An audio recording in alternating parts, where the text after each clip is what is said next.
Good evening, folks, and welcome to the Monday Weekend Wrap Up, episode 55. Welcome to this Erik 7 Hag era, guys. It is time to discuss the weekend's action. Lots of football. We had the biggest rivalry in English football, Manchester United versus Liverpool. We had Arsenal versus Bournemouth, plus many, many other games, which we will all get to in due time. But first, let's introduce our co-hosts slash guests for the evening. Joining us from Vancouver, BC, Canada, we have Mr. Milo the First. Milo, welcome in. How you doing, man? I'm doing great. You feeling I'm all doing right? great. Yeah. I'm doing great. I've Never been better. You've never been better. Never been better. It's a little Trump. It sounds a little Trumpish, you know. Or I've the- never or- been better than this. It's never been better. The doctor says, I have the heart of a 2-year-old. I'm not dying anytime soon. All right, here we go.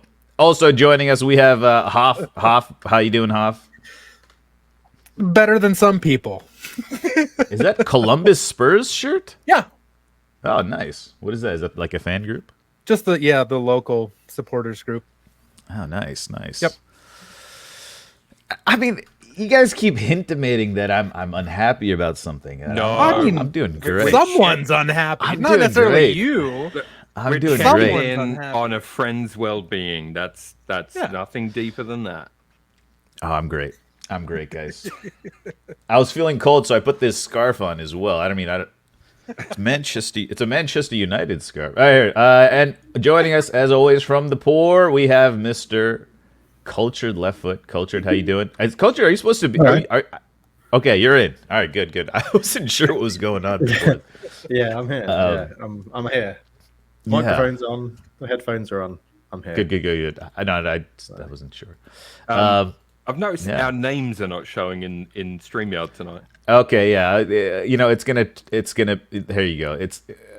There you go. That's nice. Mikel the First, Mauricio Hoffetino. Amazing, guys. Well, where do we start? I mean, there wasn't too much action this weekend. It wasn't like, nothing really that notable, really. Okay, how about we just start with the biggest club in the world, Manchester United. They played this a smaller team, quite big as well, Liverpool Football Club.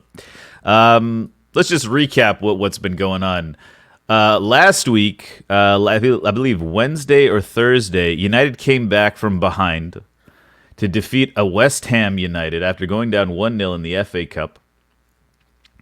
And that was after the previous Sunday going to Wembley and winning the Carabao Cup against a Newcastle team who hasn't won a trophy since, 1960 something? So that was a pretty emotional victory. Oh, and that was after defeating Barcelona in the second leg. The previous Thursday, they beat Barcelona in the second leg of the Europa League. Barcelona is, by the way, top of the league in Spain, in case anyone didn't know. Barcelona, obviously, one of the biggest clubs, if not next to Madrid, the biggest club in the world. And United had to play them in the space of 2 weeks with a tough Leicester game in between. And then after all of that, we get another fixture added to our fixture list. FA Cup draw, by the way. That's what we're talking about. Fulham this March before the international break, before everyone else is resting. But then after all of that, yesterday we played Liverpool and we lost 7-0. And it's 3 points dropped. All right. Arsenal Bournemouth was also on Saturday. Come on, we got to talk about the game. We got to talk about it. No, we can talk about the game. I was just joking. Yeah, it was a tough one. Biggest loss, heaviest defeat since 1931. We lost to Wolves. 1930, we lost to Aston Villa 7-0 as well. Blackburn in 1926, we lost 7-0. First time conceding 7 goals in a game since 1960 against Newcastle. Jurgen Klopp, in fact, after the game said it was a bit of a freak result. Everyone has to feel us. It wasn't the case for a while, but that's a show of what we can be, what we should be after he won the game. Other notes I have about the game: Mohamed Salah is now Liverpool's all-time leading goal scorer in the Premier League, 129 goals in 205 appearances. He took Lisandro Martinez for a little spin. Pitch was a little wet, to be honest. A bit honest. Bobby Firmino. Let's talk about Liverpool a little bit. Bobby Firmino confirmed he was going to be leaving Liverpool after 8 years earlier this week, and he ended up scoring that 7th goal, which is a great moment for him as well. But yeah, generally an amazing display from Liverpool. They were due for a performance, in my opinion, and they showed up at home and beat United, as they've beaten them in the past, 5-0, 4-0 at home.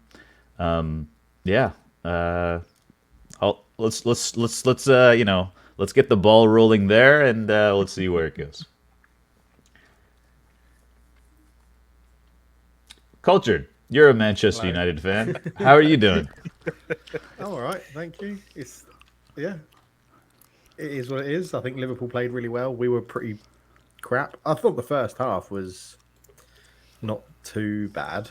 I think Liverpool were the better team in the first half. They started quickly. I texted one of my friends and I was like, there's no way Liverpool can keep this up for 90 minutes. And they didn't have to. They scored early in the second half and that basically killed the game off. And then we just completely lost our heads. I don't want to take anything away from Liverpool fans, because obviously beating your biggest rival 7-0 is huge. But, I mean, they're still not in the top 4. And they're still celebrating this like they've just won the Champions League. And, they've got to overturn Madrid 5-2. They've got to get into the top 4 for it to be useful. It was a great performance from them. I think, United...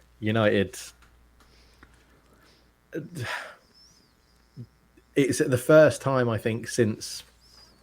Brentford and Brighton, that we've seen heads drop and the game completely just go and everyone just give up, which is not too bad. I think, it's terrible to see it as a fan, but I think it was just like, everything went against us. I think we didn't play well. Liverpool did play well, and a lot of the bounces and everything sort of seemed to go against United. I'm not saying that in terms of that would have changed the result, but I think there was one Liverpool goal. Was it Bobby Firmino's goal where Shaw booted it against his own player and it fell to him for a tap in? Like, another day, Nunez's header goes over the bar, because I don't think he meant that flick header to the back post for his second goal. There was a lot of things in that game that was like the score could have been 7, 8, 9, 10-0. It could have been 3 or 4 on another day. It could have been 3-1, 4-1, 4-2.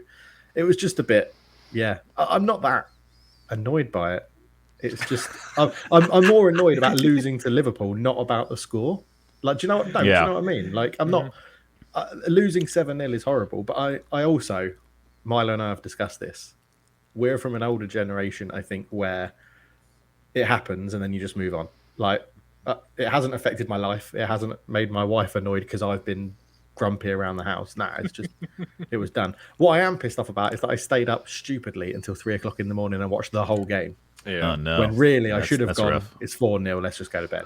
But Yeah. I stuck with it. So, but ultimately, I think, the biggest takeaway is Bruno Fernandes is he's really starting to. He always annoys me with his play antics, but to the point where it's 5, 6, 7-0 down, and you're still doing play. That one antics yesterday and, was really bad. Yeah, and you're also giving up as the club captain, and then getting pissed off that you're not being subbed off. I mean, that's pretty inexcusable as a player. That's been debunked, but he wasn't trying to get subbed off. He was getting instruction. Oh, okay, but there's another camera angle, but okay. I think the whole, that's annoying. That's a little bit irritating and things like that. But ultimately, it's Liverpool played really well. I think they've got a lot more to prove though. That's the thing. It's very easy to get up for a game against your rivals.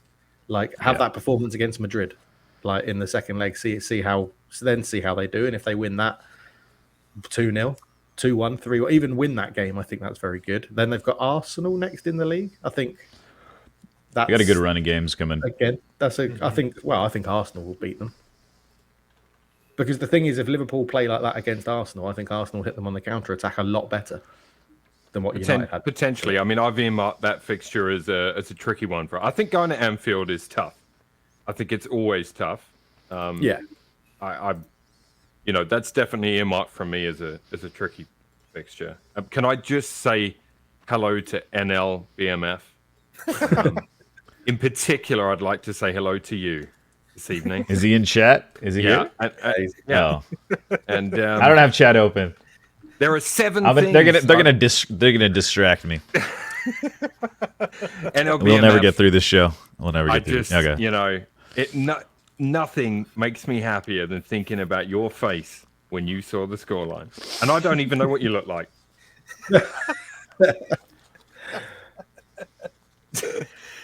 Yeah, it's weird. It's a weird feeling. I don't feel like I've been a United fan all my life. I don't feel like it's too dreadful. It's really strange. It's a really strange thing to say, but I honestly don't think it's too dreadful. We're still because of the improvements we've made over the season.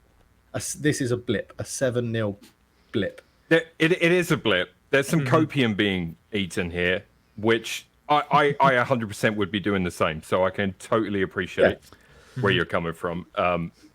But I think had you beaten Liverpool 7-0, you would have been crowing about it quite a lot. Oh, 100%. I wouldn't shut up. Yeah. Absolutely. Like I would have moved the absolutely. meetings I had to move today would have been moved at 3 o'clock in the morning on Sunday, or Monday morning if we had won 7-0. Yeah, obviously I would have been on this show. But I think I don't know. I take it as a whole thing. Really, it's still been a very good season, much better than I thought it would be, and I can take a 7-0 drumming by Liverpool in that if we still do better than I thought we would. It's very.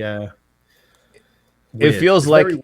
like just another game against Liverpool where we will lose. We've just been losing constantly against them the last couple of years. It just feels like another loss.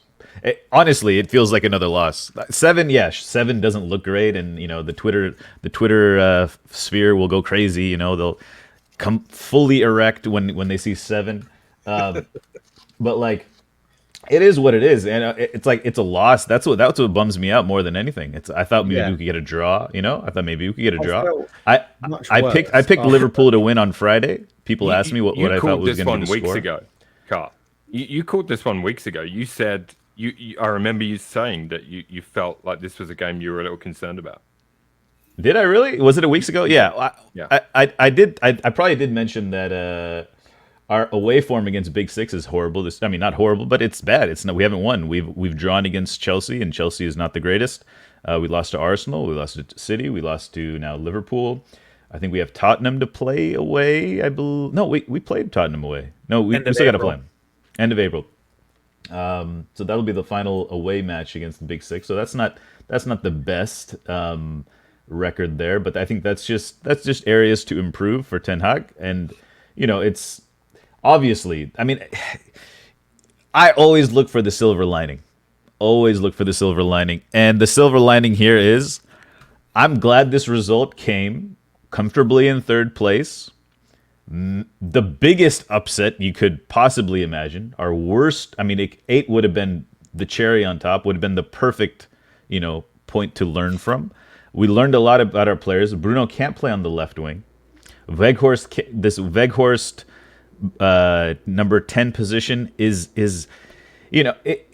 I think people are overlooking it. Yeah, sure. We did it against Barcelona. It was like a fresh system at that time. It was a new system, but Bruno being forced to play on that left wing, I think added to his frustration. I'm not excusing him letting a player go by or whatever, but he's been asked to play on the right wing. He's been asked to play on the left wing. Sometimes he drops into the 8 when we're trailing. He even started at false 9 a couple times. Maybe that was last year, but I can understand his frustration But yeah, you can't do what he did. There's rumors, right, in the Twitter sphere about him losing captaincy, etc. And now there's talk of the FA doing an investigation into his little pat on the back of the assistant referee, a potential 5-match ban, which may or may not happen. I thought Luke Shaw had a uncharacteristically horrible game. Just he, you know, I don't think we've faced a press like that in a while. Combined with the atmosphere of Anfield, right? You can't really. I think that got to Luke Shaw a little bit, and Luke Shaw was trying to wind him up, wind Liverpool up a little bit. There was a moment where he like kind of put his knee into the back of Darwin, it doesn't seem like the right type of move. You don't want to rile up the Anfield crowd. I don't think. Interestingly, last year in the summer, someone came in and asked me in the stream if I was Manchester United manager, who is one player you would replace or remove from the squad? And I said Bruno. You said Bruno, yeah. I said Bruno because he is a loose cannon, and this was a perfect display of him being a loose cannon. Obviously, he does make great passes, etc. against,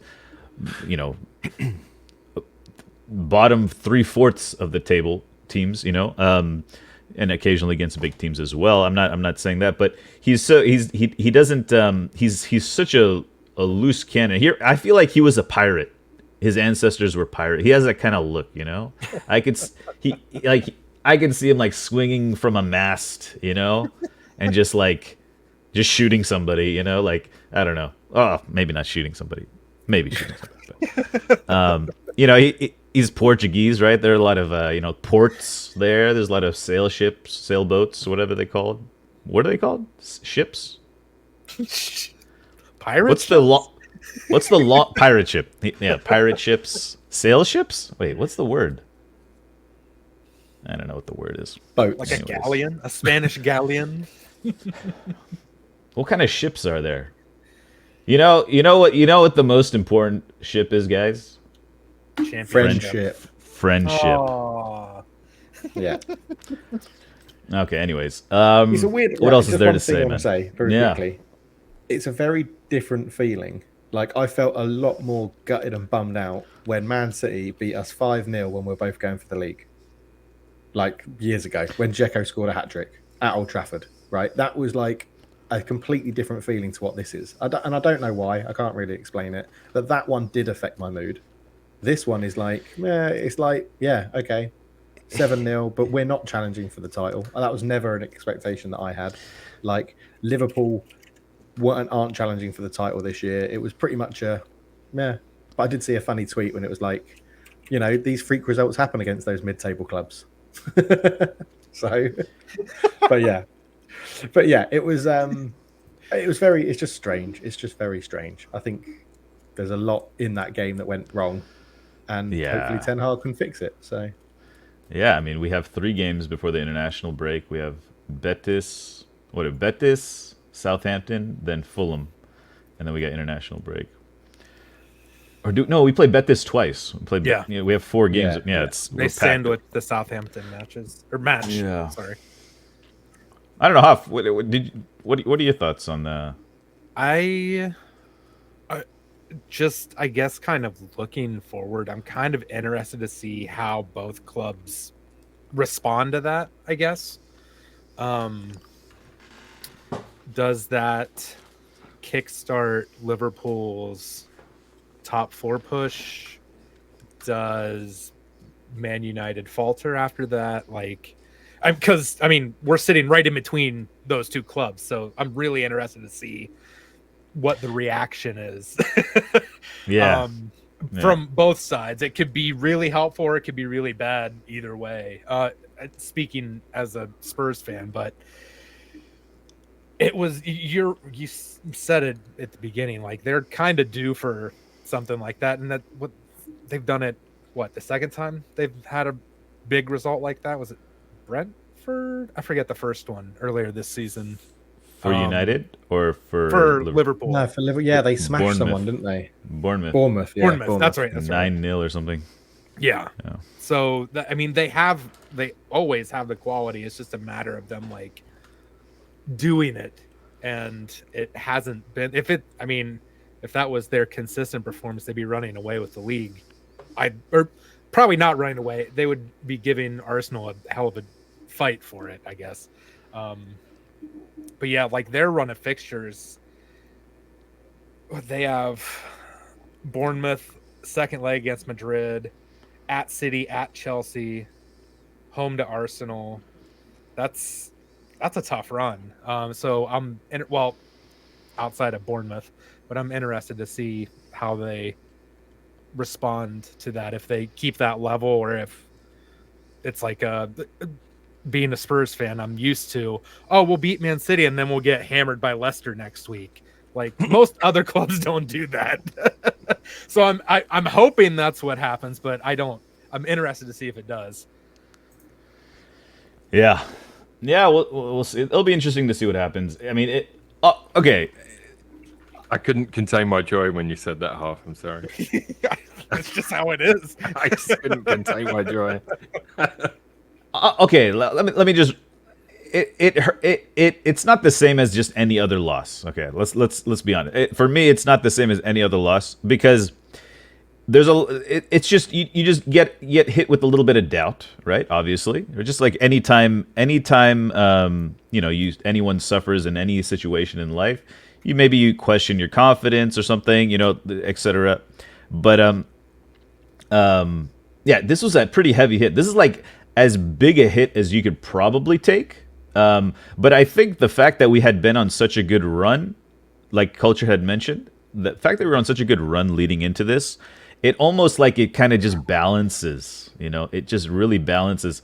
But you do, after seeing the body language, right, of Bruno and, just Luke Shaw and, even Rashford, you just wonder how the, what the response is going to be. Speaking of Rashford, I couldn't help but notice a certain someone tweeted at Marcus Rashford today.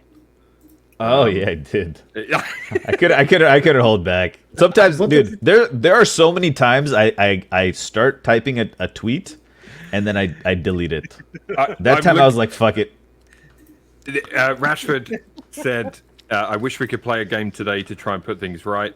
The result is a result, and we can't see past that. We must not let it define our season. We have to trust the process to stick together."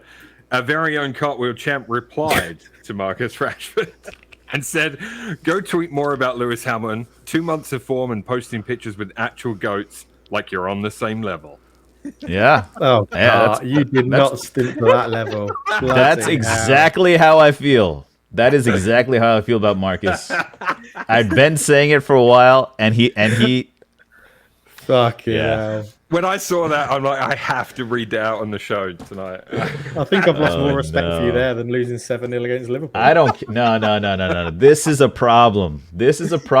He's posting pictures looking like Stevie Wonder with all his jewelry, shaking hands with Lewis Hamilton like they're equals. They're not equals. They're not on the same level.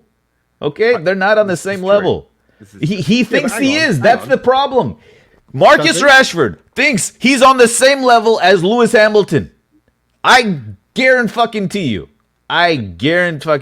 Maybe because football is more popular, right? Football is more popular, so his stardom is maybe the same as Lewis Hamilton. But what Lewis Hamilton has achieved in F1 is miles ahead of what Rashford has achieved in football. And this fucker thinks he's on the same level. He's not. Question: how do you know that he thinks he's on the same level? Because of a photograph where he's shaking his hand and posted it on Instagram, which is what I've done with golfers and footballers, and I don't think I'm on their level. He hasn't posted anything like that in like almost a year. And the night before the Barcelona match, just trying to understand, after all this, he's the next Mbappe, he's the greatest player in the world, blah, blah, blah, boom. I'm Lewis Hamilton. Shut the fuck up, man. You need to get more than 2 months of form, and then you can post whatever bullshit you want to post. this is like, it's like a TikTok trend. He just made himself into a meme, like a TikTok meme that was popular for like 2 months, and now no one gives a shit about it, you know? For those in the chat that wondered where Cart's emotions were regarding this game, you're welcome. Yeah. The direct No, those were before this no, game. my question, Those No, were I before know, this I know. My question is, how do you know that he thinks he's on Hamilton's level? I don't know You're that. commenting on a photo that he's just posted on Instagram, which is what anyone does. If I show No, you I this on Instagram, commented I'll on have his a photo. apology. I commented on his apology. But you're Yeah, judging it by a photo on Instagram. Yeah. You're yeah. saying he shouldn't be posting that on Instagram because he's had 2 months of good form, but he just might be a huge Lewis Hamilton fan. I'm just That trying to get doesn't you to see matter. the other side. Take Yes, your it does. fucking picture. Yes, it does. Keep it. Look at it. Look at it before you go to sleep. Don't. This is the same what's the thing with difference? the hunger, the child hunger thing he's doing. Right. He is a footballer. Focus on missing the point. football. You're missing the point. You're missing the point I'm making. Yes, he is a footballer and he's got to focus on the football. I totally agree with that. That is totally fine. But if he's a huge Lewis Hamilton fan, what's stopping him just putting that photo? He didn't post it and say, I'm on the same level as Lewis Hamilton. He's just Look having a at the photo. picture. Look at the picture, and He's you having tell a me. photo. Look with a at the person picture he and might you tell admire. me. The night before the Barcelona match, Which he's you posting won. some. Yeah, which we He won. did shit. He's been shit since that post. I swear to God, I called it before. I swear to God, I called it the day before the Barcelona match. When I saw that post, look at the logs in Discord. I said, he's up to this bullshit again. I'm telling you, he's not focused on football. He's bought into the hype, which is understandable. Everyone's hyping him up. Rash Bappe, whatever. He's the greatest player in the world right now. It's been 2 months, 2.5 months. That's nothing. I did hype him up, but I definitely didn't call him Rash Bappe. Yeah, whatever. I just think, yeah. I mean, look, tweeting that. I mean, whatever, commenting on that. I don't care. I really it doesn't. It's such a fanny tweet, right? It's such a fan parasocial type of tweet. It's whatever. I understand where you're coming from, culture. Like, I don't know what his intentions are, but you're a say I contract. You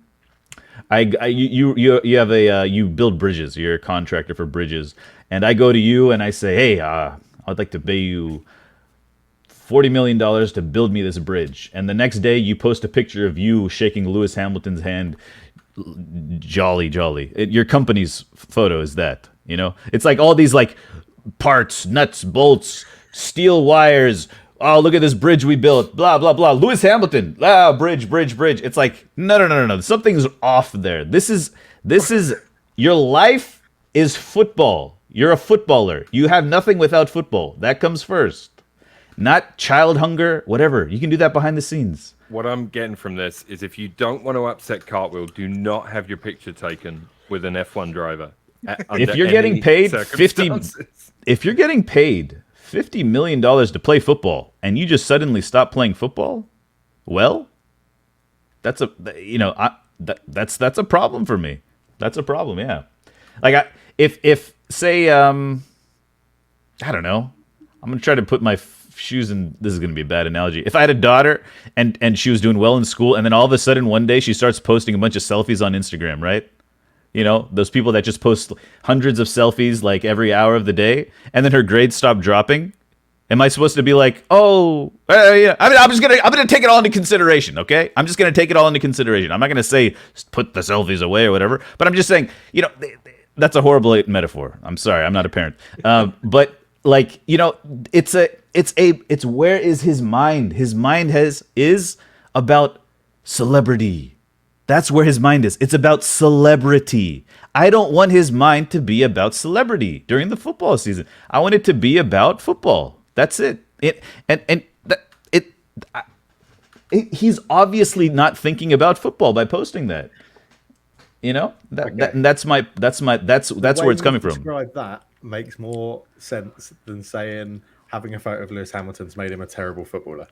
The way you described it there was much better. No. He's not a terrible footballer. He's just he's was bought into his own hype, exaggerating. and he's walking around the field like he's Cristiano Ronaldo again, which he did a couple years ago, and then he went out of form for like 3 months or a couple of years. Who knows? Maybe he's got his contract now, right? Maybe he's got his contract. I don't know. This is very uninteresting. Manchester United received loan inquiries for Mason Greenwood from Turkish clubs. Blah blah blah. Anyways, Jesus Christ. Yeah, Milo, it's just sad. It's sad to me. It's sad to me. It's sad to me that Marcus Rashford was in such good form.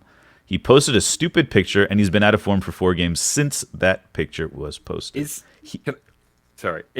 Cultured's mic low for anyone else? Oh, am I really quiet? Yeah, you're quiet from me, ish. Throw on the automatic thing. A little quieter than normal, but Okay. Is the automatic thing on?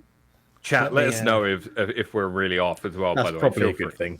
If I'm quiet, like no one wants to hear me speak. I just thought it was like I Alright. thought you had a volume setting for when you lose. You know. No, it's always the same, mate. I'm just frustrated with Rashford. That's all. It has nothing to do with the team. I don't think I'm venting from the team. You know, I feel like you just got some stuff off your chest there, though.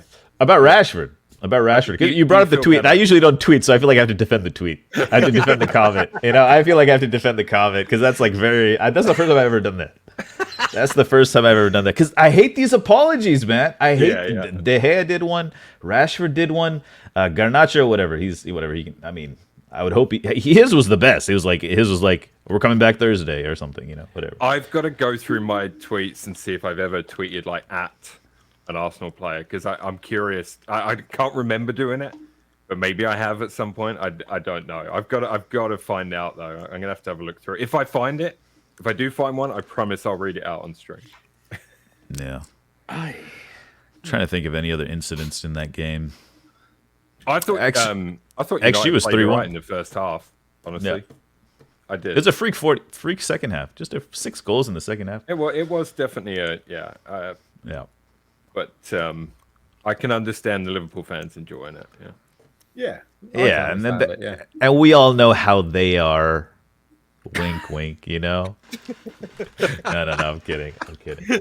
But yeah, it was what XG for the game was 2.9 to 1 point or 0.9 or something. It's like it was just a crazy game. Fred with horrible defending. That is a style we haven't really played though. That man-to-man pressing, we don't do that very often. So, you know, it obviously did not go well. It felt like it did feel like Brentford when we were trying to play with the single pivot with no single pivots. Right, we were trying to play Fred in the single pivot. Then we tried Eriksson. They both couldn't do it, and we gave up easy goals, and our buildup was just disjointed. We couldn't deal with the press. Let's try to count. Any other thoughts? Guys? I had a We'll be all right. question. Any good chat? I haven't looked at chat at all. Sorry, go. Do you or Cultured have any? I think I know the answer, but I'm going to ask anyway, just so it's asked. Do you have any concerns with Ten Hag after that? No. Okay, fair enough. No. I'm. It's not concern. I'm just very curious, and I wanna see what he does. You know, I'm very curious to see what he does.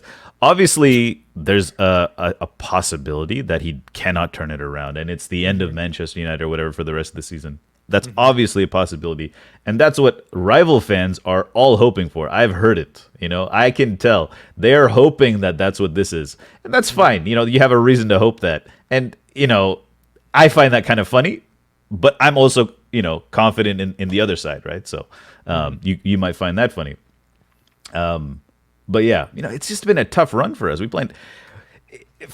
Look, Liverpool playing every single possible game in the 6th, 7th year of Klopp's reign is one thing. In the first 6 months of Ten Hag's reign, playing every single match possible is a little different. People like to say they're doing that, whatever. or they did that last year. You guys should be fine. And the truth is, to compete in 4 competitions, Milo, you can attest to this. You need a full squad, right? Arsenal could not probably compete in 4 competitions easily. I'm not saying they couldn't, but it would not be easy. And being able to rotate, right, against West Ham, we tried to rotate, and we had to bring Casemiro on, we had to bring Rashford on, we had to bring all the starters on to win that game, and that's just really tough. And you could tell that we were running on fumes. And I'm not trying to make excuses for giving up, but there comes a point where I think teams sacrifice the Carabao, right? And I don't know. I didn't obviously watch any of your Carabao games leading up to the final. I don't know what kind of a squad you put out for the early rounds of that. But I mean, that's obviously one where a lot of teams that are fighting on all fronts will use that as a breather, right? Yeah. I mean, you've just come off the final as well. I mean, that definitely is going to take its toll. But I mean, there you go. Yeah, I also think Liverpool took a little bit of I'm a fan of Klopp. I'm not making I have rarely said I don't think I've said a bad word about Klopp, other than his era is coming to an end. The Liverpool era is coming to an end. Other than that, that's not an attack on Klopp. That's just that's just a kind of a general statement about eras. They eventually come to an end. I'm not doubting Klopp at all in these situations. I like Klopp. I'm a Klopp over Pep kind of guy. And United winning the cup. Trent Alexander puts out an interview talking about he couldn't watch us lift the cup, etc. Maybe Klopp tapped into that that rivalry, that Liverpool United rivalry. He really got him up for this type of game. They just won a cup. Let's show them who we are, type of thing. You never know. You never know. Now I'm assuming more things. Just like Rashford thinks he's Lewis Hamilton. Yeah. Anyways, speaking of Milo's Arsenal, Reece Nelson with a 98th minute winner against Bournemouth. Do you want to talk about the Everton game, or are we going to just glance over that one? The midweek. There was a midweek game for us as well. Oh, that's right. Yeah, go ahead. I made a couple of notes. I mean, ago. it was a fairly run of the mill victory. It took us half an hour or so to break down Sean Dyche's bunch of orcs, and but after we got the first goal, it was sort of game on. Saka with a beauty, actually, 10th goal of the season for Bukayo, and then Martinelli 2 goals in this game. Martinelli 2 goals in this game. I think the Trossard signing has ignited something in him. Whether it's playing with Trossard for a couple of games, which he did, or not, it's just he's finding ways to contribute in games again a bit more, like he was at the start of the season. He went through that little spell. So I believe that the Trossard signing has helped him there. And then, I didn't want to spend much time on the Everton game because the Bournemouth one was so much better, but it ended up being a pretty easy game, and I was just happy to get revenge on Sean Dyche. No new manager bounce this time. Yeah, great goal by Saka. He scored a lot of those. I watched a highlight reel of him scoring those near post finishes high in the net through the academy. Yeah, he's been doing it. Nothing new from my. No, I'm just kidding. I'm just kidding. He's having a very good season. There's no denying it. Yeah, he is. So you better not post a photo of Lewis Hamilton. I know. Goodness me. I, on the other hand, will embrace that picture if he posts one. Saka's been in form the entire season. Correct? Yeah, I think so. Much. I think that's fair to say. Yeah, I mean, he's also. He can post a Lewis Hamilton picture. End of. I mean, I don't mind. He's been in form almost since he broke into the team. He's never been. I can only think of 1 or 2 games since he broke into the team where people have said Saka didn't really contribute much tonight. Yeah, you know definitely. What I mean. He is. He's someone that the opposition defense identify, and it's creating space for Trossard and Martinelli now, because You know what I mean? They focus on Saka, then they get hit on the other side by two very sort of dynamic players. So, yeah. Yeah. Yeah, well, I thought this was interesting about onto the Bournemouth game. Interesting. This is Arteta named as starting 11 without a single player to have made a competitive appearance under Arsene Wenger for the first time since 1986. I know, incredible. Against Villa in the Cup. That's crazy. And so you have Xhaka, El Neni, and Holding, the only players who have played under Wenger in the current squad, and none of them started. Yeah. Which is pretty neat. Pretty neat. But what a game. Yeah, incredible, yeah. Sorry, yeah. The What a Bournemouth game. game? Yeah. Dude, you know what? The first thing I wrote down about that game was what an advert for the Premier League. And I know for those of you that aren't Arsenal fans, you don't want to hear me crow too much. But if you will, if you'll allow, I do have some things to say about it. When they got that goal, which was it the second fastest goal all time? Yeah, second fastest of all Premier League goals. I saw something today that an ex-referee or somebody in the referees world said that it maybe shouldn't have stood because there was a Bournemouth player in our half at kickoff. I don't know if you saw that. I read about that. Let it stand. It's fine. So one thing I read was VAR is not supposed to call that back. It can't call that back. It has to be an on-the-field decision. However, and you know what? You know, I thought it was an interesting point because it's not one that we've really had to deal with before.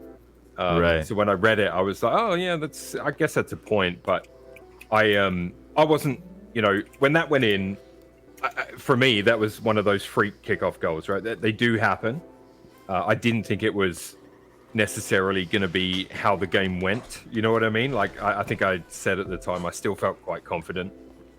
You concede after 10 seconds against Bournemouth. You're at home. You got plenty of time to sort that out. It was just one of those.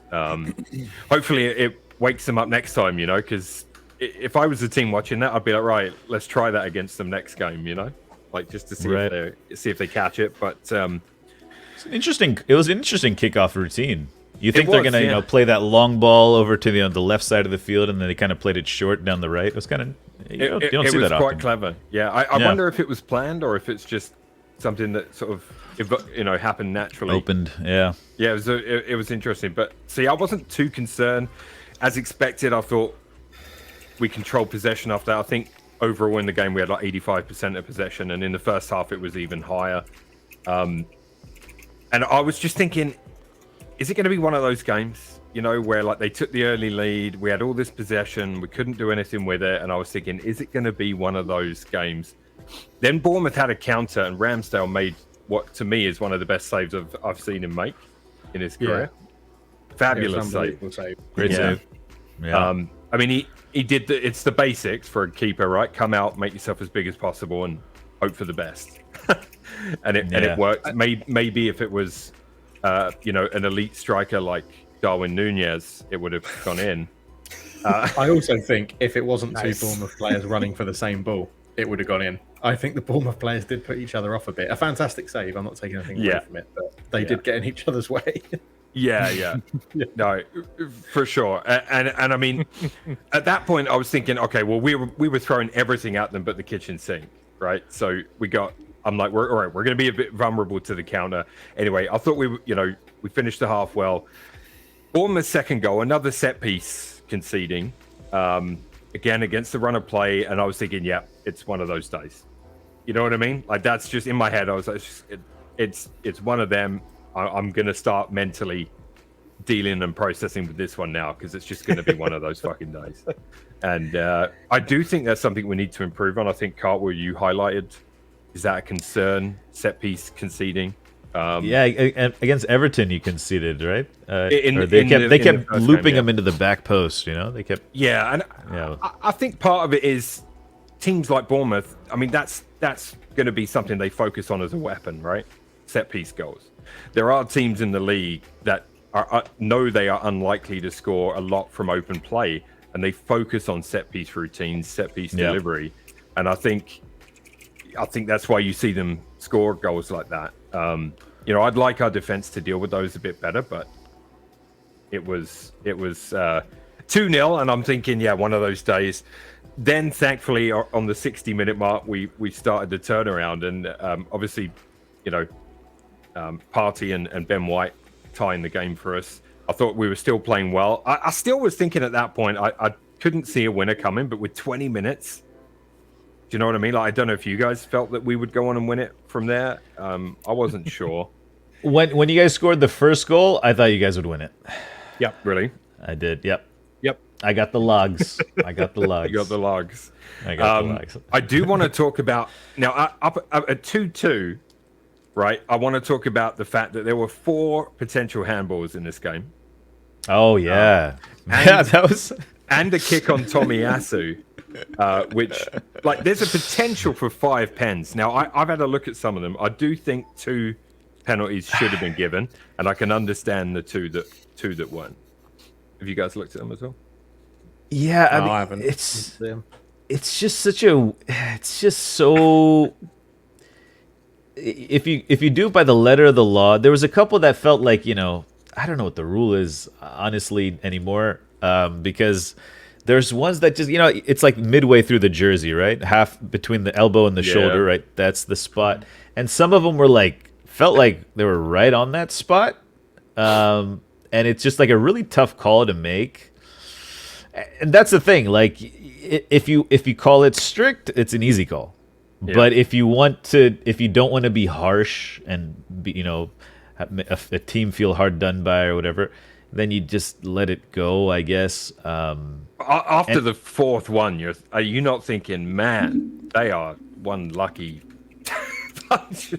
And usually what I would say is look at the score line, right? If Arsenal is if in this situation when Arsenal is losing, I would expect those to be given a little more likely to be given than rather if Arsenal is in the lead and these handballs are happening. It was 2-2 for most of them. 1 was in the first half, but 3 were after 2-2.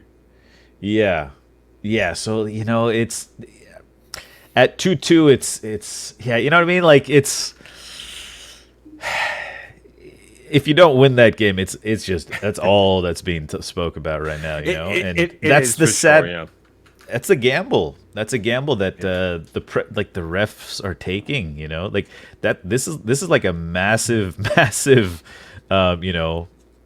riot that they've just avoided by Reece Nelson's 98th minute. And the other thing is, it's a big game for both teams, right? One team at the top, one at the bottom. Yeah. So there's a lot at stake for both sides on there. And like, credit to Bournemouth, they came with a plan, and it almost worked. But Arsenal are playing well enough this year that you sort of feel they got goals in them in every game, which is great. But yeah, that brings us to the end. The Reece Nelson goal, that's the biggest goal of his career, without question. I thought it was a great finish too, just perfectly set up. Bournemouth gave him all sorts of room when that ball came out. They just stacked in front of it just opened beautifully for him, and left foot finish. I loved it. He's right-footed. Yeah, exactly. Yeah. I think, I know I heard some moans about the extra stoppage time. Well, you know what? That's the risk you take when you time waste. Some refs are going to blow right on the money, and other refs are going to take into account your play acting. That's just the risk that you take.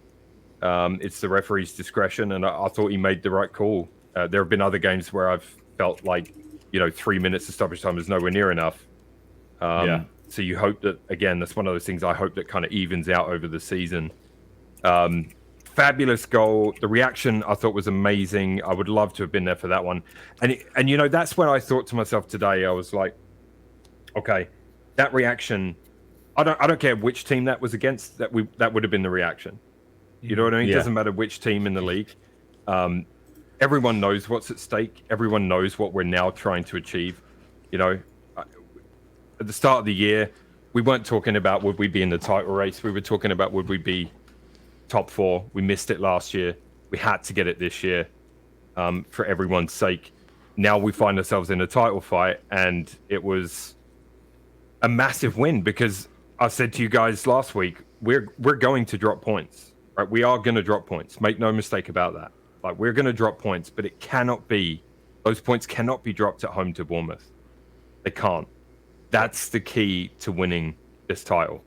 Is if you're going to drop points, it's only certain games you can do it in, and one of them you have to allow for a City away, right? You have to. I mean, we don't have a good record against them. We've got to have a cushion going into that game, and and so that's what made this game so key. And I think that's part of the reaction. Also, I just love how happy the squad are for each other. I don't know if you saw Jorginho was basically coaching the team from the sideline in the second half. I didn't see that. No, he didn't come on. He was just barking instructions to the midfield, like up and down.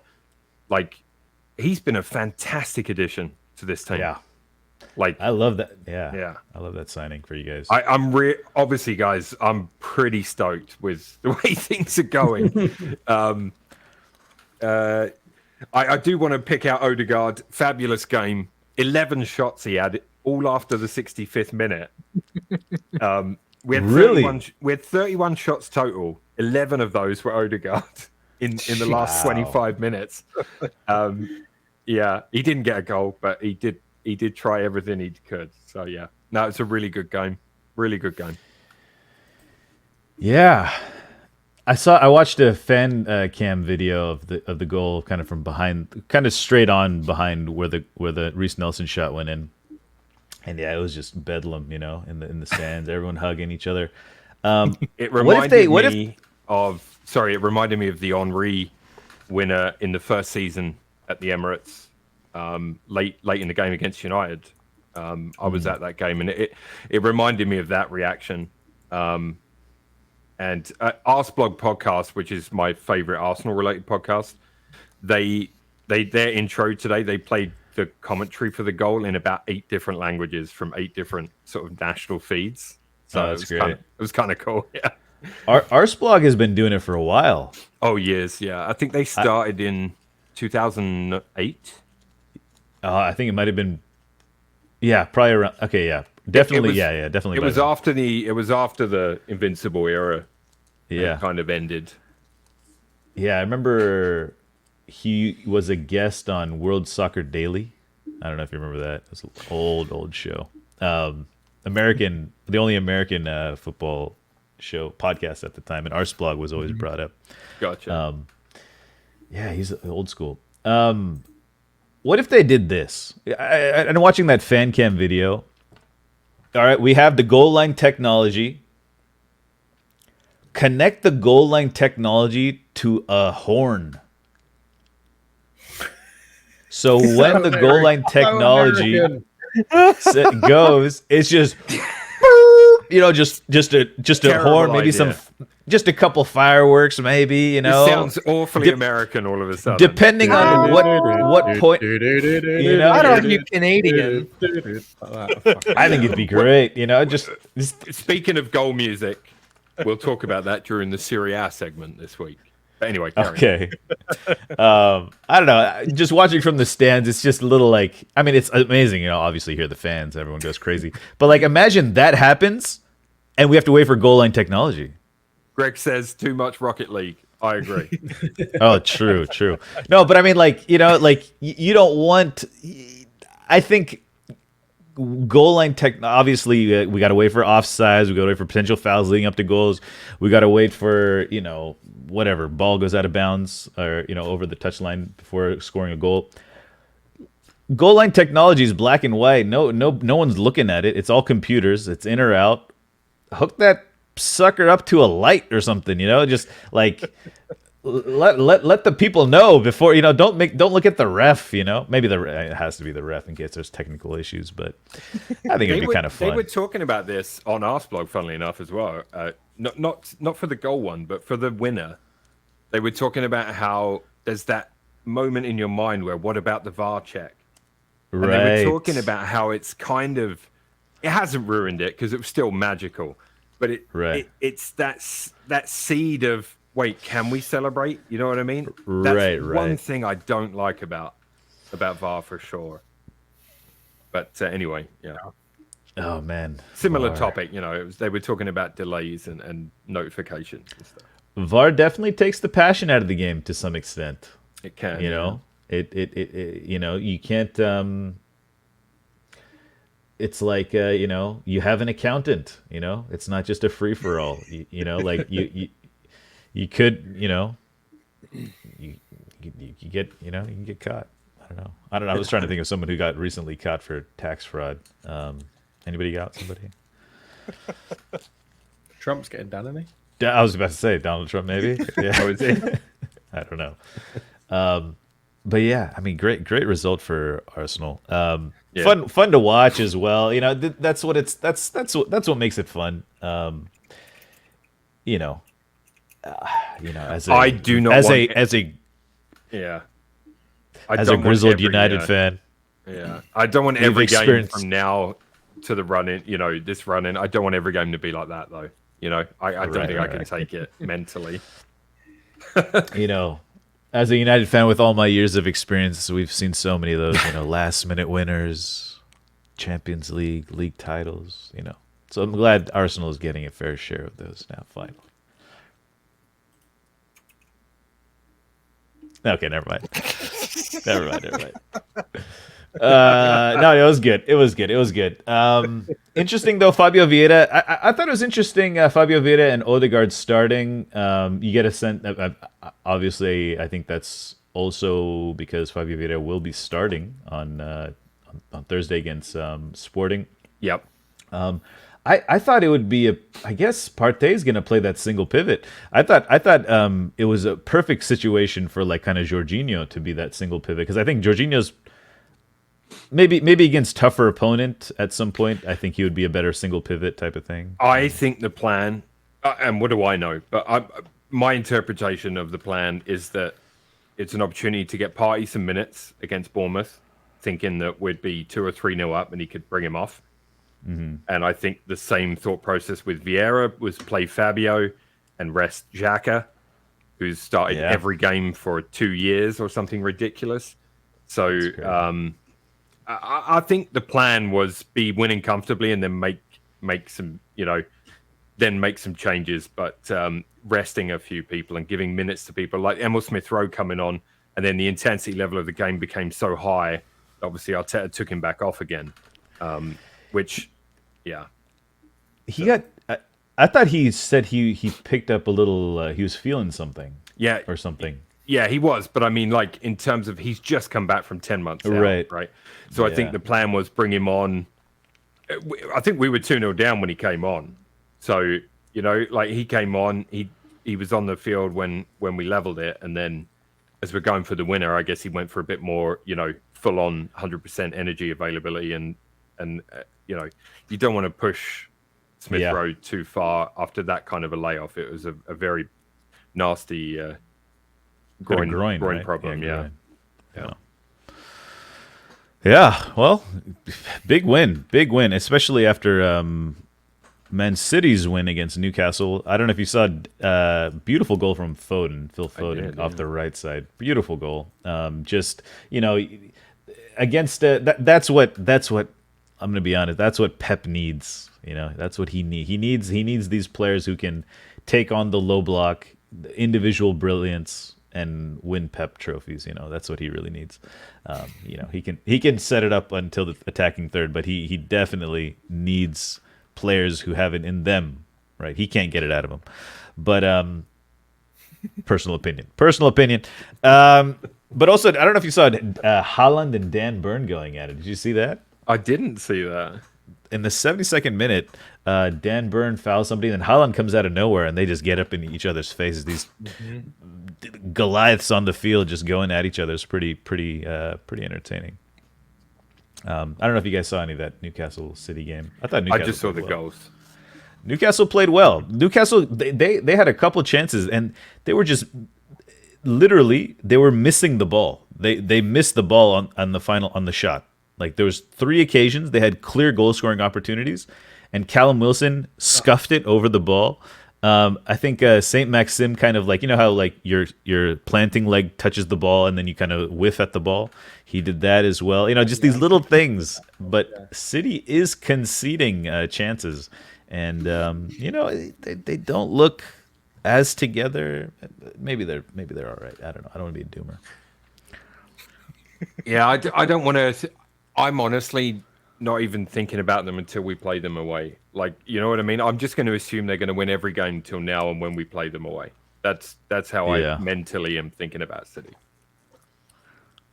Yeah. City's all right. City's all right. Oh, FA Cup draw.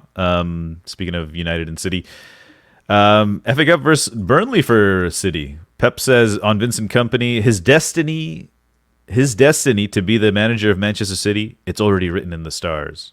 It's going to happen. I don't know when, but it's going to happen. That's Pep talking about because they face each other, and then United play Fulham as well. I think we mentioned that earlier.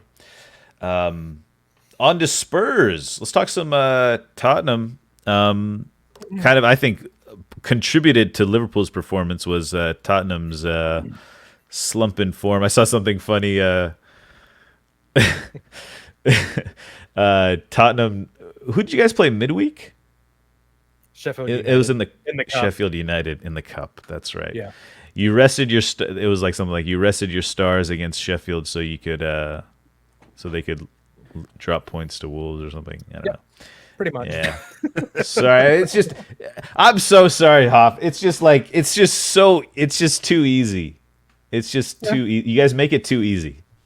I'm used to it. It's one of the easiest, like, what are we in the quarters now? One of the easiest quarters. Would have gotten Blackburn at home. Oh yeah. Doesn't fucking matter. Yeah. That team, the team that they put out should have beaten a rotate. They rotate. Sheffield United rotated because they're focused on their championship game this weekend.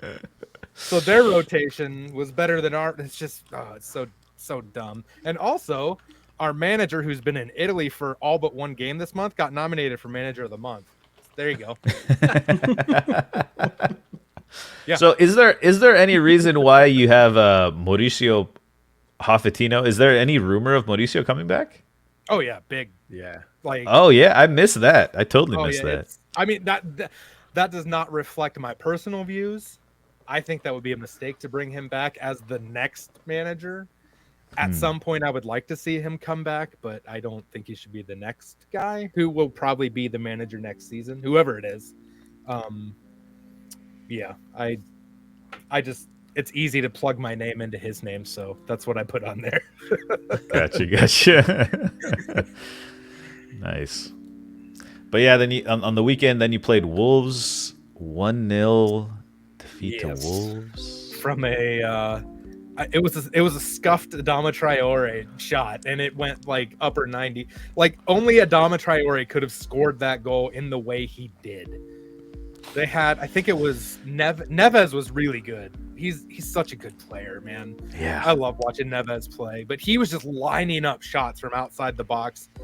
Forster made some good saves. Forster's above average shot stopper. His rebound control is absolutely horrendous, which led to the goal because he just parried it, went right back out to Traore, and he did like a jumping karate kick, and it just, it just went right up into the corner. It was crazy. It was a really nice goal, but only Traore could have scored that, I think. Son missed a couple chances. I don't know why. I do know why he can't score, which is my second point. I have a list. I have a laundry list today. This is my therapy. Take it to let's go to Twitter with that as well. You know, let's find some tweets. Does he have a Twitter account? I wonder what is. You know, I bet Son's Twitter account is flawless. Listen, I'm just gonna. He has an Instagram account that I follow, but I don't know if he's on Twitter. But it's not the sole reason that he's been just not good this year, but Perisic and him can't exist in the same team. They can't. Yeah. And Perisic has just been bad. Like, I remember saying at the beginning, after we signed him, I think he's a great, like, leadership locker room signing on the field, which he has not been great at all. Other than, like, his set piece delivery, I think we had the most goals from corners this year, and him and Son are our normal corner takers. So that's, I guess, been the bright spot for him. But overall, I'm over it. Porro and Romero were good. Porro got to finally play with Romero, which is what I wanted to see. I didn't want to judge Porro's first few minutes, not few minutes, his first appearance when he played beside, I think it was beside Davinson Sanchez. So I'm not going to judge anyone that plays beside Davinson Sanchez because he's just been abysmal as well. I was not happy that Lucas seems to be the first guy off the bench for Stellini. He's leaving at the end of the season, and we literally signed Tanjuma on a fucking loan in January. He's played in the FA Cup and like maybe 15 minutes. Other than that, like why did you sign a 60 million pound Richarlison to bring him on in the 85th minute against Wolves? Like, God, okay, that's all I needed. I think there's a lot of potential to play some good football in Spurs, and they're just not. You know, they play the Conte style, and I don't know. It's I don't know. It doesn't.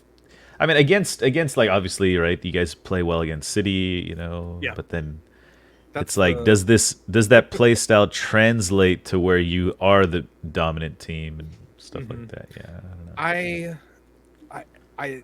I figured this out a long time ago, and I forget sometimes that it is what Tottenham is. They are the quintessential club that plays to the level of their opponent. Doesn't matter who it is. They could play against Man City. Like, they play toe-to-toe with Man City. Every single match, more often than not, we've beaten them. Against the last, I think it's the last 8 years of FA Cup, we've made it to the 5th round. We've lost to 4 championship clubs, 1 League 1 club, and just teams you shouldn't be losing to in a knockout competition, which, like it or not, is what the club has been known for. It's just, they just play to the level of the competition, which is really frustrating when you have one of the best strikers that England's ever had, if not the best. Well, yeah, until Rashford gets his shit together. Ian Wright doesn't play for them. No. That's not what I meant by Rashford. For now. You meant Kane moving to United. Kane moving. Bayern's next striker. Right. Anyways. Yeah. But yeah. Boateng just signed a new deal at Bayern, I think, right? Anyways, that doesn't matter. Yeah, that's true. If Bayern want him, they'll get him. Anyways. He's not going to Bayern. He wants that Premier League record. Yeah. Who knows? Yeah. Chelsea got a win, guys. Hey, they scored a goal. They got a win. They scored a goal at set piece. Fofana, nice little goal. 6 games without a victory. And they beat Leeds. Nice goal. Raheem Sterling getting man of the match. Let's see. Any other matches from the Premier League we want to mention? So Chelsea have now equaled Real Madrid in terms of goals in England in 2023. Jeez. Fred has scored as many goals as Chelsea since November or something. Brighton with the 4-0 win over West Ham. Yeah. That was pretty big. And Moyes hanging on to his job. And Moises Casido says their goal is the Champions League. Oof, they're it. Going for top 4. Yeah, Brentford as well, aren't they? Challenging up there. Same points as Brighton. Yeah. Ivan Toney scoring his 22nd consecutive penalty. Yeah. Oh my god. Which is insane. I just looked at the table. I haven't looked at it because I frankly don't care at this point. They're 6 points from 12th to bottom. Yeah. It's pretty tight. That's crazy. It's pretty tight. I just went to look at the table and then realized I was looking at the table in the FM save, not the actual table. I'm like, wait, what? Yeah. Anyways, Classic. a lot of stuff coming up. What do we got? We got Europe this week, and then Premier League next week, and then international break. Speaking of Europe, should we go to some Serie A talk? A little bit of Serie A Sure, talk? yeah, I can get that one out of the way for you. Yeah. Napoli finally lose a game. It's only their second defeat of the season. And it was at home to Lazio. It was a pretty even game, actually. It was a really good strike from Matthias Vicino that broke the deadlock. Napoli hit the bar near the end. Couldn't find an equaliser, though. They've still got a 15-point lead at the top. I think it's insurmountable. Lazio climbed to third in the table. Inter stay in second with a 2-0 home win. Mkhitaryan and Martinez Lautaro getting them the points over Lecce. Pretty straightforward game for them. Roma versus Juve was the other big game of the weekend. Both sides had some good chances. If you saw the highlights for this one, it was a good game. But it was a great strike from Mancini that gave them the win. Juve did hit the post later on, but Roma took all the points. So they're in fourth, tied with Milan on 47 points. Then Milan, who had they went on that losing streak. Then they went on a clean streak run of 3 games. And now they've lost away to Fiorentina. So their form's a bit erratic at the moment. It was a penalty, and then Luka Jovic with the second. Milan got a consolation in like the 94th minute from Teo Hernandez. But the standout thing from that game for me was Fiorentina's goal music is awful when they score a goal at home. The song is, I don't know what it is that's playing, but it's so cheesy pop, like electro, like, I don't know. I was just like, this is awful. Like, awful. And don't bring goal music to the Premier League. Cart's going to watch a few more Fiorentina games. Yeah, he is. I think a lot of teams in Serie A have goal music now. I do. Like this? Something like this, maybe? No, I just found... No, this is just what they have on this thing. Oh, okay. This is dance. This is called dance pop. This is not it. I can't play it. Yeah. Okay. It's go watch the highlights and you'll hear it. I don't know. I was just like, this is awful. Do you remember when Real Madrid? Did Real Madrid still do their goal music? They used to do. They used to do it when Ronaldo was playing, right? For them. Yeah, probably. I don't know. I think they should throw in some, do some stuff for the goals, They got in Italy, they have the guy who says like the first name and then the crowd says the last name, a couple times back and forth. Yeah. That's pretty good too. Gotcha. They have I just wanted to jump in for a couple of things from that Roma game because I watched that one. Moise Kean. He got subbed in the second half and got sent off after 40 seconds. Straight red. Nice. I missed that. He came on, Roma played it back. Or they were attacking. Roma had an attack. It went out for a goal kick. Juventus played the goal kick up. He lost control of the ball. I forget who he tackled, but he went studs up on whoever it was that got the ball from him, and like he just started walking before he even got the card. He knew, but it was funny. And I saw a video today. They did a split screen of when Mancini scored, and Mourinho was talking to I think he was his goalkeeper coach. He was, or who was acting his assistant, whoever it was. But he had Tammy Abraham beside him, getting ready to bring Abraham on, and he could hear like the crowd noise building. He looks up, he sees Mancini score. Abraham loses his mind. He just goes running, celebrating, and Mourinho just goes right back to tactics for Abraham to come on. It was pretty good. He didn't even react at all. Yeah. I feel like On a couple comments about Serie A players, Victor Osimhen recently released a quote saying, "I'm working so hard to make sure that I achieve my dream of playing in the Premier League." So he might, eventually he'll be coming to the Premier League. He could great addition for United if possible. Kvichak, Arsenal as well. Kvaradona, his father and I, or his agent says, his father and I are Barca fans, but Kvara loves Real Madrid. If I see him in a Barca shirt, I'll be happy, but he's a Madridista. Napoli director asked me not to be in the hurry with Kvara as he likes everything in Napoli. And one interesting quote I read was this. Hold on. Stop music. Okay. Rafael Leao says, maybe this Serie A is too easy. But seriously, I don't like the weather. I only went there, he's talking about London. I only went there, London, for shopping. I like Milan. The Duomo, the malls, the clubs, and food are superior, he says. I mean, that Milan aren't making it look easy. So Now, climate, weather, etc. Big pluses for someone. Question. Oh, what?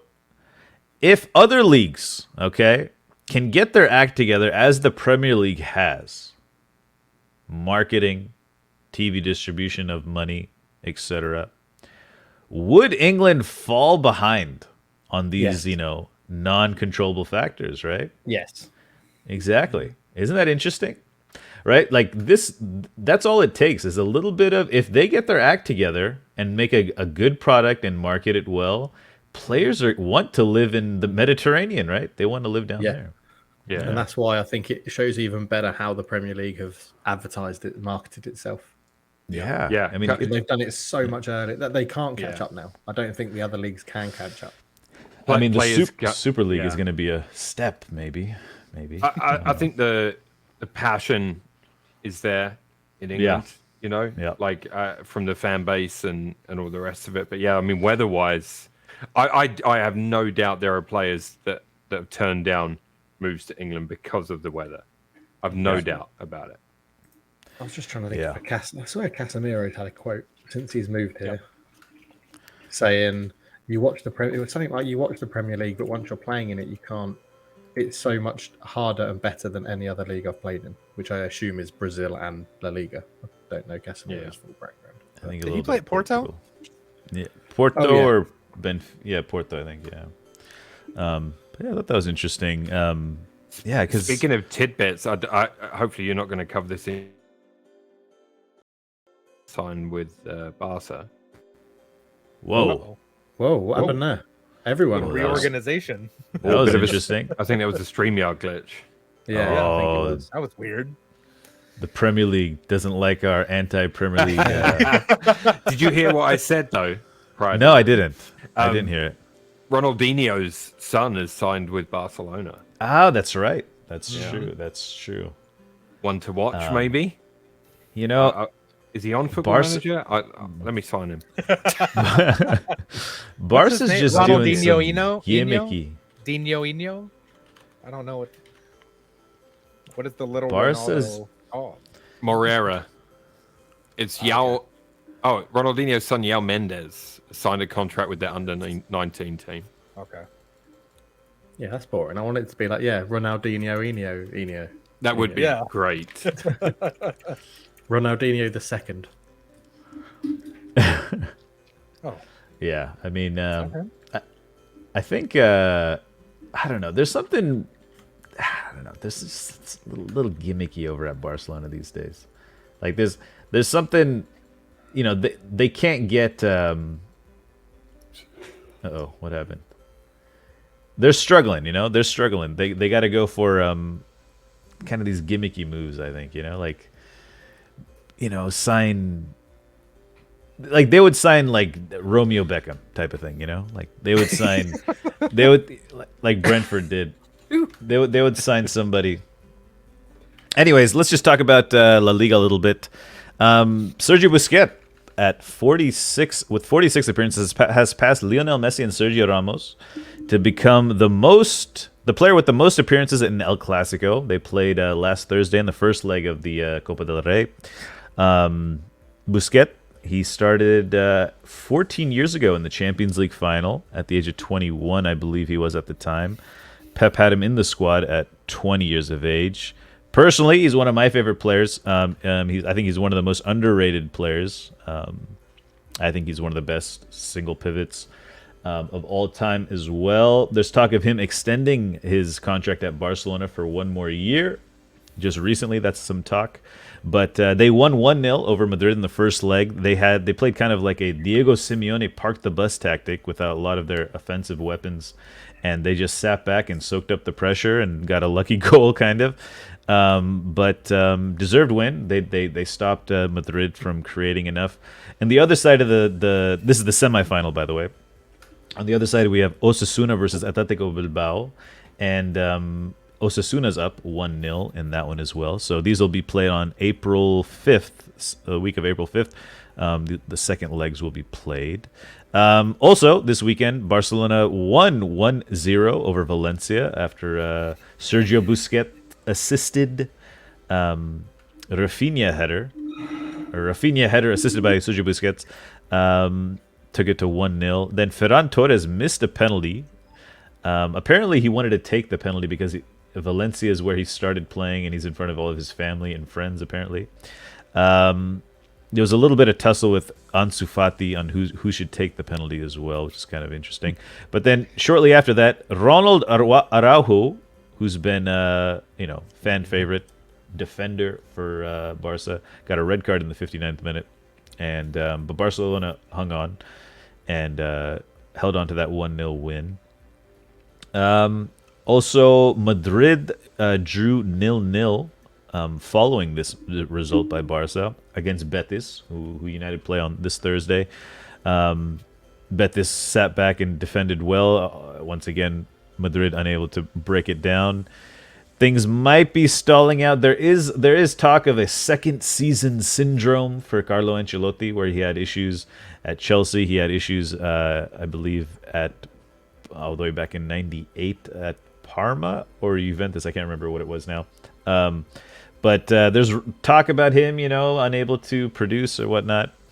And big news was Diego Simeone passed Luis Aragonés' record as coach with the most matches in Atletico Madrid history, with 613 managerial appearances. And they beat Sevilla 6-1. Memphis Depay with the brace on his debut for Atleti, starting debut. And Sevilla not looking good. Yeah, Sevilla and Valencia could both be going down. Could be a very, very interesting run-in La Liga. Yeah, that's all I got from Spain. Anything in Germany? What's going on in Germany? I've got some fun German stories. So I'm picking my match of the weekend right now. As I'm looking through my little recap, it normally is Friday Night Football, just because I'm already biased to liking that game, no matter who's playing. Just because I like the Friday night matches. But Dortmund and Leipzig were the matchup last week, and Dortmund came away with a 2-1 win. Marco Reus got a penalty to make it 1-0. Excuse me, and it put him at second all-time leading scorer for Dortmund. So he's getting up there in club history. And Emre Can scored a really nice, I guess it's half volley, technically, bouncing to make it 2-0. Emil Forsberg got a late consolation goal, and he almost equalized. But Alexander Meyer, who actually got the start because Kobel got injured in the warm-up, made a good save on it. And Dortmund have not lost or drawn a game so far this year in 2023. And Dortmund are tied with Bayern on points. They're second on goal difference because Bayern have a stupid plus 44 goal difference. So that's hopefully it doesn't come down to goal difference at the end of the season. Speaking of Bayern, they beat Stuttgart in Stuttgart 2-1. Matthias de Ligt scored a really nice goal from outside the box. Yeah. Probably should have done better. He was screened, but he still probably should have gotten a hand to it. And the anti-Harry Kane, Erik Maxim Choupo-Moting got his 10th league goal to make it 2-0. And Perea for Stuttgart got another late consolation to make it 2-1. I watched the highlights from this. I didn't watch this one live. I don't know why I haven't watched. I need to watch a full couple matches for Bayern, but it seems like wow, I just blanked on the goalkeeper's name. Swiss keeper that left Gladbach. Sommer. Yeah, Jan thank Sommer? you. It seems like Sommer's a completely different goalkeeper now than what he was at Gladbach. I don't know if that's what the coaches are asking him to do or if it's a bigger stage, but he just something feels off about his game in the highlights that I've seen from him lately. And yeah, it's a different tactic. Okay, there you go. Thank you for confirming that for me. And just to keep the top four focus, Wolfsburg and Eintracht played a 2-2 draw. So Eintracht just dropped back. They're 3 points off of fourth place now. Thanks to that draw. It was a pretty good game. Evan Ndika scored a really nice goal. Another volley. Some nice volleys this weekend in Germany. Yeah. And probably, I know a couple weeks ago I talked about Schalke with the 4 0-0 draws in a row. They won and they scored 2 goals. Schalke are off the bottom of the table. And we talked about how close and tight the bottom is in England. The bottom 14 through 18, because there's only 18 clubs in the Bundesliga, are separated by 1 point. Hertha have 20 points. 15, 16, 17, 18 all have 19 points. And they're just separated by goal difference. So right now, Bochum's on the bottom. Schalke just moved above them for the automatic relegation spots. Hoffenheim are in the playoff spot right now in 16. And Stuttgart 15 and Hertha with 20 points. It's snug down there. I'm sad that Hoffenheim are down there, but they have been playing like total dog shit this season. So I'm not surprised. It's just it's sad. Yeah. And that's Germany. There we go, Germany. Before we move into some Football Manager, we are slowly playing in the background, chat, so we'll be getting into that. Breaking news, Ten Hag punishes United players by forcing them to listen to the Liverpool goal celebrations in silence and threatening to send players to the reserve team if they ever repeat this behavior, as the rumors. What? You know? Crack the whip, my dude. These are the facts. He says he'll play a full under 21s if that ever happens again, as he should. Okay. Other news: Neymar will be out for 3 to 4 months. His season is over. Is his sister's birthday coming up? Yeah, maybe. Also, Kylian Mbappe has now scored more goals for PSG than any other player in the club's history. He is the all-time scorer at the age of 24. At the age of 24. He can definitely tweet a picture with Lewis Hamilton. Also, Manchester United hires Southampton's lead data scientist. You know, we just continue. We continuing. And interesting talk. The FIFA awards are last week or a couple weeks ago, and interesting quote from Zlatko Dalic, the Croatian manager. He says he did not vote in the FIFA awards. He said, "I want more respect for Croatia and for our team. FIFA should promote the fact that a tiny country can play against the biggest nations, because that's the most beautiful message for world football." I think that is a beautiful message. Anyhow, guys, anything else to add tonight? Before we get to the final thing we always add to the night. You know, anything? No. MLS is back. Watch it. Oh, Or no. don't. Or How don't. much are you going to pay me to watch it? Ooh, There You can- is a yeah. you can actually get like it. Yeah, okay, I'm going for it. So T-Mobile's like partners with the league, and they gave out like season pass.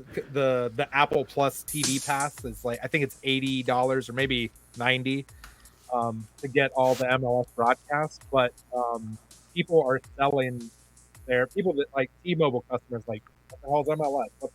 Anyway, are selling their like subscriptions for whatever they can get for it on eBay. So you can get like a great value. You can get it for like $10, $15. It's just a code that you put in. FYI, if you are interested, I mean, it's not bad production quality. The play isn't the greatest, but hey, what are you going to do on a Saturday night? Anything else?